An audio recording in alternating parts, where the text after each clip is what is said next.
Hello guys, yan pala ang tinatawag dito yan sa Madrid, Spain na Quattro Torre. Yung apat na torre na yan na malalaki na magkatabi-tabi. Isa yan sa dito, yung sa mga sentro ng tourist spot sa aming sa Madrid. Maraming dumadayo dyan, maraming dyan. Kasi sa tingin ko yan lang apat na yan ang mas mahabang gusali dito sa Madrid. Kasi mostly dito kasi sa Madrid, dyan sa Spain, yung gusali hindi masyadong ganong kahaba.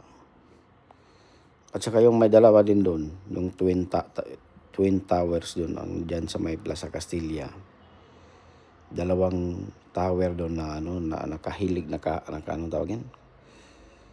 Parang para siyang nakahilig. Kung sa Bisaya pa, nagtakilid siya nga duha ka torre. Muna siya ikuan diha. Naya lapita pod pero mas layo ni sa gamay.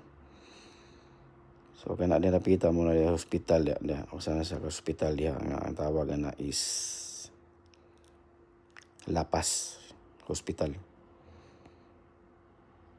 So sana dahil sa mga tourist spot niya guys, paki-like na lang, paki-subscribe, paki-share.